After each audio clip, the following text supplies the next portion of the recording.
Hello và xin chào tất cả các bạn. Chào mừng tất cả các bạn đã quay trở lại với channel của mình. Việc custom Gundam cũng như là sơn Gundam ngày nay đã trở nên khá là phổ biến đối với những người chơi Gundam chúng ta. Tuy nhiên, không phải ai cũng có đủ tiền để đầu tư một bộ máy bơm hoặc là một cái súng để cho ra một sản phẩm sơn khá là hoàn hảo. Thì đối với những người chơi kinh tế hoặc là muốn rẻ tiền giống như mình thì chúng ta có hai cách, đó chính là sử dụng các loại sơn xịt đúng rồi, và chúng ta có thể sơn cọ. Và đúng vậy, hôm nay video này mình sẽ chỉ cho các bạn các cái thủ thuật cũng như là các cái mẹo mà mình đã sử dụng để sơn Gundam một cách rẻ nhất. Ok, chúng ta bắt đầu thôi nào. Cọ là một trong những yếu tố quan trọng nhất của việc sơn cọ. Thì việc lựa chọn cọ cũng khá là quan trọng. Dòng cọ tốt nhất vẫn là các loại cọ lông thú tự nhiên. Tuy nhiên, do tính chất nhân đạo cũng như sự phát triển của các công nghệ hiện nay mà các loại cọ lông synthetic tổng hợp được cho ra đời và thay thế. Nó cho một kết quả khá là tương đồng, và ngoài ra nó cũng rẻ nữa. Chúng ta nên có nhiều loại cọ khác nhau để chúng ta có thể dễ dàng sử dụng cọ vào tùy trường hợp, ví dụ như sơn lên detail nhỏ hoặc là detail to. Ngoài ra, khi lựa chúng ta cũng cần lựa những loại cọ có độ mềm mại, độ đàn hồi và độ dẫn nước tốt.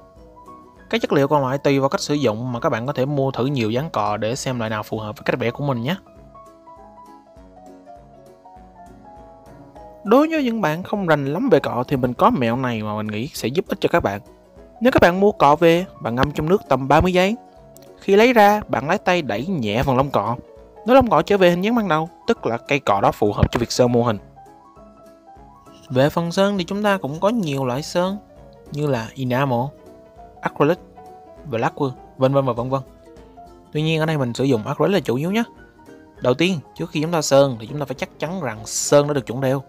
Các bạn có thể lấy cây tăm hoặc cây khuấy sơn chuyên dụng để trộn sơn. Các bạn trộn cho nó đều. Hoặc các bạn có thể làm như mình.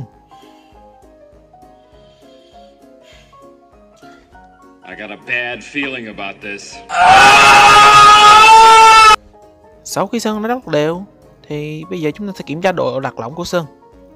Đối với một số loại sơn, nếu như bạn lấy thẳng sơn từ trong bình ra thì có một số loại sẽ quá dày, dẫn đến vân cọ. Và điều chúng ta muốn làm sẽ là pha cho sơn loãng ra một tí. Nó nôm na là cỡ loãng loãng như sữa bạn hay uống là được. Và tất nhiên enamel thì nên được pha bằng thinner chuyên dụng cho enamel, lacquer nên được pha chuyên dụng bằng thinner của lacquer. Còn sơn acrylic thì rẻ hơn, chúng ta có thể pha bằng thinner acrylic hoặc là nước. Nhưng mà đây mới là ngon nè, đây là cái mẹo dành cho những người chơi rẻ tiền giống như mình nè. Thay vì các bạn sử dụng thinner chuyên dụng thì các bạn có thể sử dụng nước cho acrylic. Tất nhiên ở đây chỉ áp dụng với sơn acrylic thôi nhé. Hoặc các bạn có thể sử dụng hỗn hợp windshield washer fluid. Các bạn có thể tra lên mạng cách làm dung dịch này. Hoặc nếu muốn rẻ hơn, các bạn cứ pha nước với cồn 70 độ theo tỷ lệ 83, trộn thêm một xíu xà bông thôi để cho sơn chảy tốt hơn. Cơ bản thì dung dịch này sẽ giúp chúng ta khi sơn lên bề mặt nhựa thì sơn sẽ được mịn hơn và khô nhanh hơn. Khá là hay nha.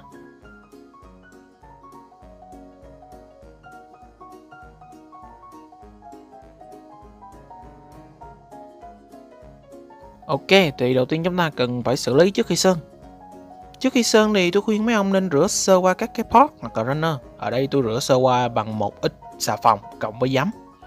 Làm như vậy sẽ rửa được cái lớp bóng mà Bandai đã cốt sẵn lên nhựa, giúp cho sơn bám tốt hơn. Ngoài ra, sau khi rửa tôi thường sơn trực tiếp luôn mà không cần primer. Tại vì sao? Tại vì tôi chơi rẻ tiền.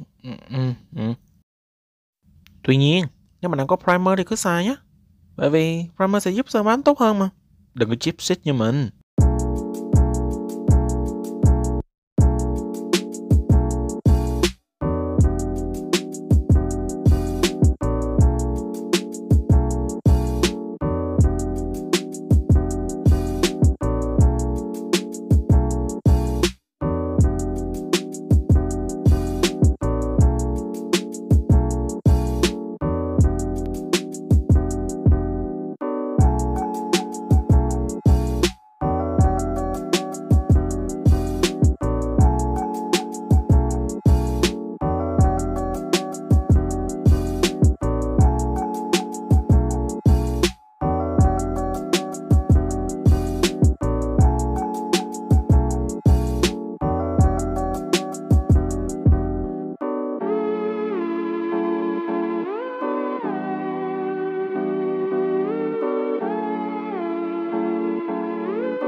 Và vệ sinh cũng là một phần khá là quan trọng. Chúng ta thường xuyên rửa cọ sau khi sơn để giữ được độ bền của cọ. Tôi thường rửa cọ với xà bông và chà nhẹ lên lòng bàn tay như thế này để cho cọ trôi bớt màu đi. Sau đó tôi sẽ uốn cho nó trở lại với hình dáng ban đầu.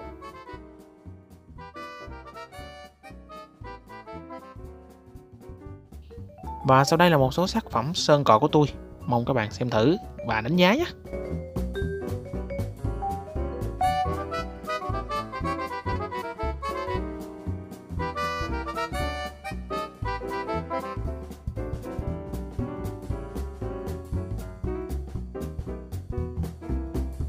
Ok, vậy là video của mình tới đây là kết thúc. Hy vọng mọi người thích video này và đừng quên bấm like, share hoặc thậm chí là subscribe để mình đạt được 1000 sub nhé.